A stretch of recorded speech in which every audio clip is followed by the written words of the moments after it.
Hello, good morning everyone. Our tea of the day is a mixture of guayabano and avocado leaves. Guayabano leaves health benefits. You can get a lot of health benefits in this kind of tea. It is high in antioxidant, kill cancer cells, alleviate back pain, improve your mood, stabilize blood sugar levels, and aids in digestion. Boost immune system, and of course, skin care. At alam niyo po mga kaibigan na guayabano has been scientifically and traditionally proven to have great natural benefits. It helps lower fever, spasm, heart rate, and blood pressure. It also helps relieve pain, inflammation, and asthma. So marami po ang ating makukuhang benepisyo dito sa ating pag-inom ng guayabano tea. At alam niyo po na pag kayo ay uminom ng 1 cup of guayabano tea in the morning is enough to keep you fresh and energetic all day. Yes, totoo po yan. Nagpapalakas po siya ng enerhiya.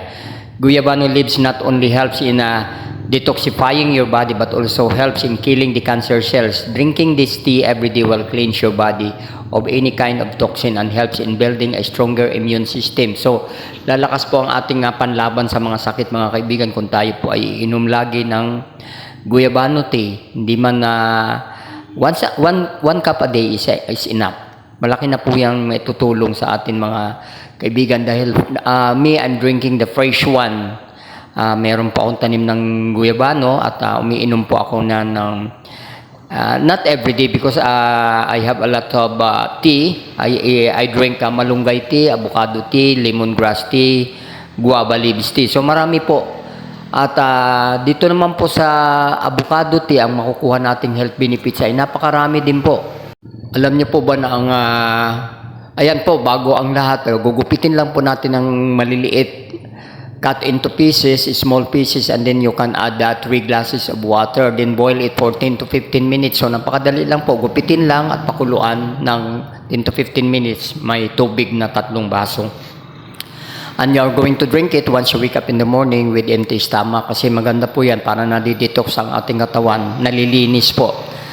At malaki po ang naitutulong yan sa ating katawan mga kaibigan. Instead of drinking coffee, you can drink a mixture of tea because there's a lot of fruit trees that we can drink the leaves and make it into tea.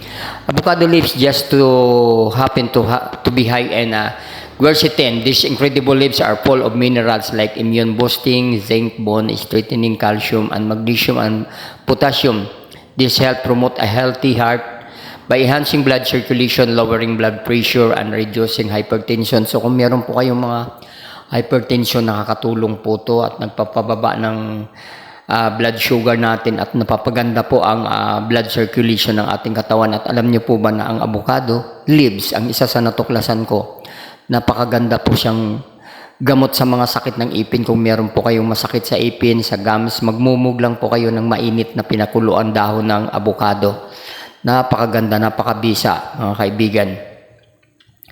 At nasubukan ko na po to mga kaibigan. Alam niyo po na a cup of avocado tea contains alkaloids, flavonoids, and saponins. All of these are potent substance that helps break down kidney stones. Research indicate that drinking 2 cups of avocado tea each day can reduce or even eliminate kidney stones. So nakakatulong din po yan kung meron po kayong mga sakit sa bato. It can eliminate the kidney stones in our body. So marami po ang nagagawa ng avocado leaves tea kung tayo po ay inom every day. At alam niyo po ang avocado tea has a lot of good benefits. It turns out that avocado leaves have numerous health benefits we can access when we brew them in tea.